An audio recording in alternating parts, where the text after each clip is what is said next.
Welcome back, everybody, to the College Football Eliminator Series here on College Football Red Zone, where we take a holistic look at the overall national picture and really talk to ourselves in regards to, okay, who still has a realistic chance to make the college football playoff?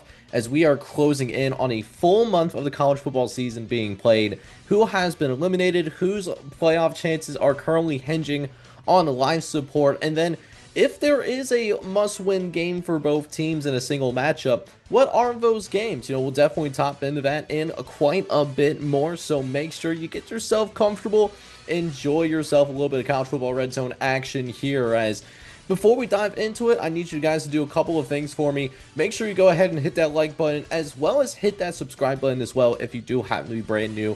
Both of those things do help grow the channel, and you do have a chance to be an A1 since day one, as this is our first year covering college football at the national level. So, all that being said, let's go ahead and dive into it, as we have a fair number of teams that were eliminated, but really the biggest loser in all of this in week number 4 is the MAC. Most of the teams that had a potential shot of making it to the college football playoff, most of those contenders have now been eliminated. Bowling Green, for example, that was a team that has been blown out multiple times at this point. They've been blown out by Louisville, a little bit of a backdoor cover. Shout out to the Falcons for that.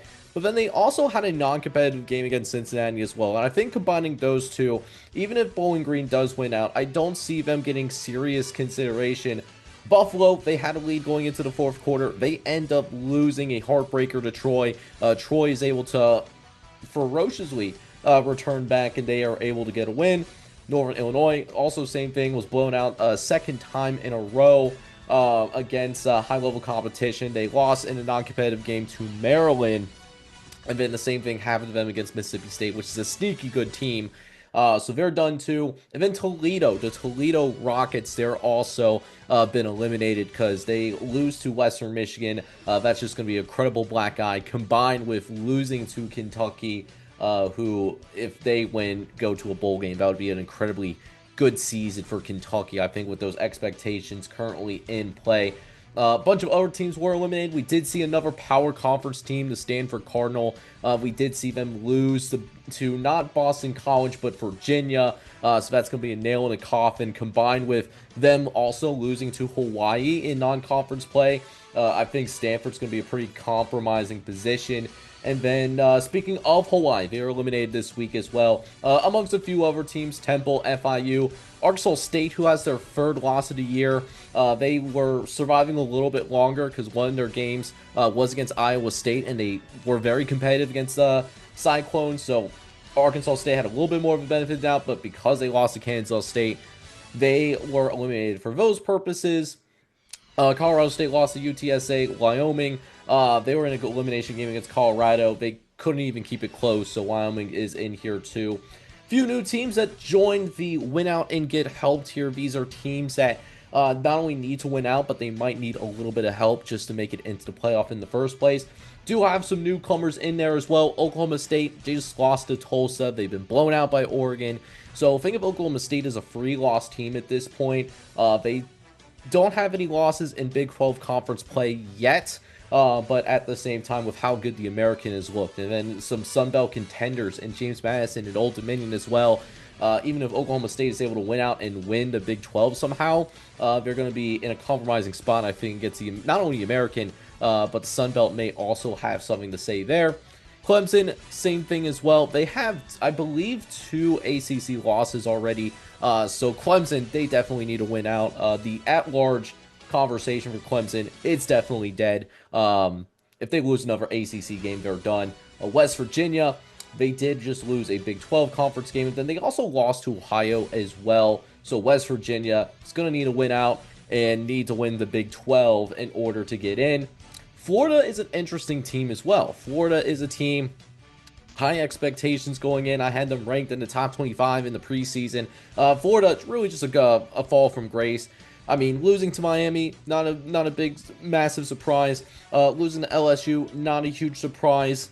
But losing to USF, that one really hurts. So Florida now with one SEC loss, if they have multiple SEC losses and they don't make it to Atlanta, it's going to be barbecue chicken. And then Eastern Carolina, they had a close game against North Carolina State early in the year, and then they just got manhandled by BYU, which I did just rank into my top 25 as well.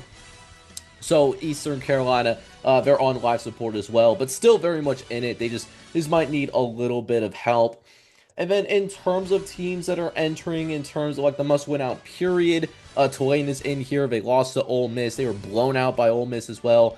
If they had a close loss against Ole Miss, they would be a tier higher, but that did not happen here.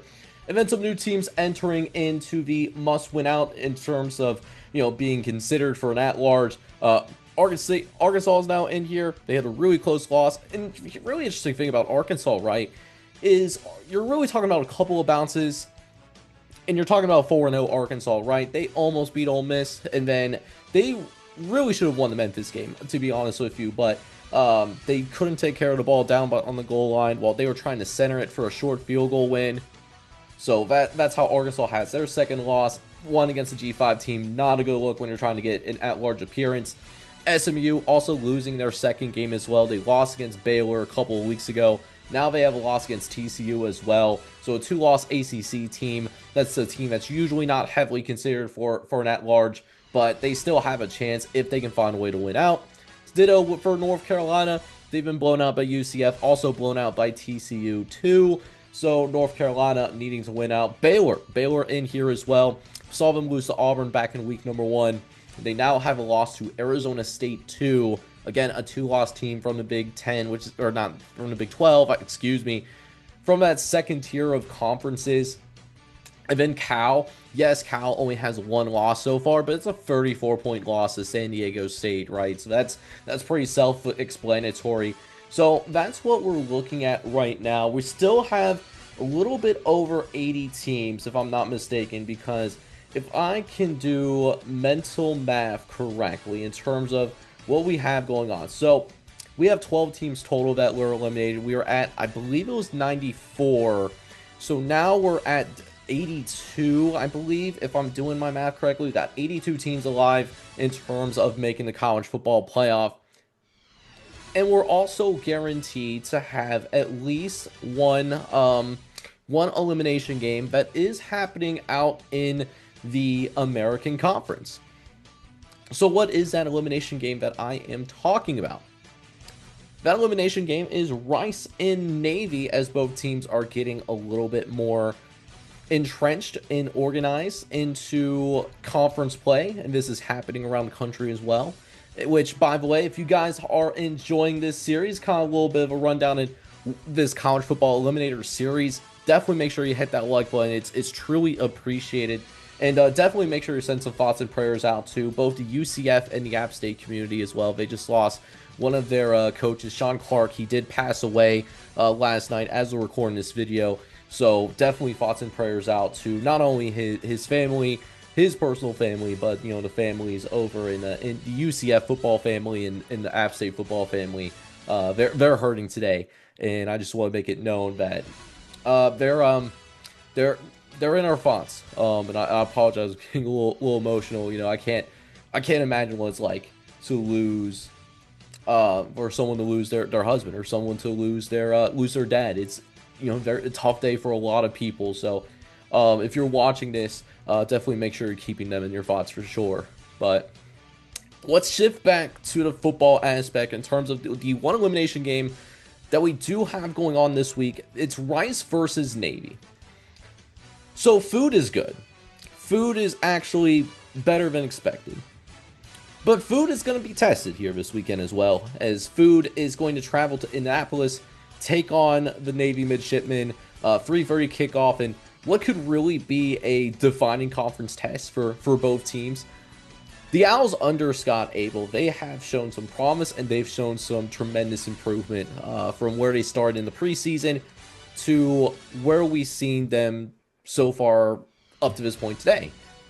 Particularly with the last game that they played in. Rice coming off of a 28-17 road win at Charlotte. And it was a type of game where Rice actually looked a little bit more dominant than what the scoreboard suggested. Charlotte had a touchdown late that allowed them to at least pull a little bit closer to make it a two-score game. But, Rice was in pretty reasonable control here. And, the run-heavy option attack that's been installed by Scott Abel, it is starting to pick up some steam here as well. This was a team that ran for over 250 yards and certainly turning into a free-headed monster that you're seeing in the backfield with Chase Jenkins at that quarterback position, alongside Dalen Alexander and Quinton Jackson. They're all making significant contributions as well, getting those explosive plays on the ground and the occasional positive passing play as well. That's the thing about these run-heavy option attacks that makes them so difficult, is that every once in a while they'll throw in that wrinkle where they got a passing play thrown in there, and if you're not careful, those passing plays, you're going to get pantsed, which is why Navy is certainly no stranger to that triple option core concept as well. We know how good Navy has been, one of the better teams in the American last year. They obviously have returned Blake Horvath, as well as some dudes that are all along this offense, Alec Teskin, Eli Hendrich, and Brandon Chapman. And they've played extremely well so far this year in the early going. Granted, we thought at this point Navy was going to be, there was a real chance Navy was going to roll to a 7-0, 8-0 start, and then we were going to really see what this team was made of when they played up against Notre Dame. But Navy really living up to expectations. They've been very dominant offensively thus far, and the teams that they went up against thus far has found that out the hard way, so to speak, as they notch a couple wins in American Conference play, as well as VMI being a target as well. So this midshipman team, they're going to be certainly aiming to build some momentum from their wins against UAB and Tulsa, leaning on that signature ground-oriented attack, discipline in terms of how trying to play a clean game from a penalty standpoint, as well as from a trying to play it from a turnover standpoint, taking care of the ball, but still looking for those explosive possibilities when defenses are trying to load up to stop the run, which you often see from a Navy offensive attack. So that all being said, let's go ahead and check out the model real quick. And the model really likes Navy, right? So I checked FanDuel shortly before recording this video, and Navy is listed as a 2-touchdown favorite. The model doesn't think that's high enough. The model actually is going with Navy as a 3-touchdown favorite. So the model is thinking that Navy is going to cover this relatively comfortably, right? But obviously what this game barrels down to, when yes, Rice, how they implement their option attack and how Navy implements their option attack, they do it in different ways. But the core concepts that they're trying to do is roughly the same because of the type of player that they're able to recruit, both for academic/military academy reasons. So when you have two teams that have a similar style of option, particularly when we're talking about the triple option, you're talking about a few things, right? You're talking about who's going to do a better job of winning that time possession, who's going to control the ball more and be more efficient with its ball control, who's going to be cleaner in terms of from that turnover perspective, as well as who's going to do a better job in the red zone. Those are really the three biggest aspects. And I think you look at all three of those aspects, I think Navy could have not a decisive advantage, but a pretty noticeable edge when it comes to being able to control all three things. Don't get it twisted. I think Rice has been an incredible story. I think what they've been able to accomplish, I think they surpassed my expectations in terms of how good I thought this team was going to be this year. And it does lead me to believe that even though this Rice football team has improved enough from where they were in the preseason to where they are right now, I do think that this is at least going to be a competitive game. I will at least say that. At the same time, though, because they run similar core concepts, but they're going up against a more experienced team and doing it in a more stable coaching staff, with this coaching staff being around a little bit longer than Scott Abel's staff down in Houston, Texas. There is a possibility that Rice does get a little bit of a reality check. So again, I think that this is a team that is improving. I think they're going to be a fun team to watch here in 2025. I still think at the same time, I think Rice is about a year away from realistically competing with the top teams in the American, and really having that realistic shot of maybe taking down the top dogs. You know, you're talking about your Navies, you're talking about the Memphis and the Tulanes of the world, right? Really trying to take down those top programs. So I will say I'm going to be in line with Josh Pate, who made it one of his best bets in Rice covering at the 14 and a half. But I still think that this is a game that Navy does win. I'm going to disagree with my model on this one in saying that Rice covers. So food will be spicy, but I think Navy is going to come out. They're going to still remain undefeated when we roll into the following Sunday, and Navy wins 34-23. So with that being said, that is going to wrap up your CFP elimination segment for this week. You know, let me know how you guys feel in terms of where your team stands. If your team is not listed in tier maker, that means your team is completely safe as of right now. So definitely keep that in mind.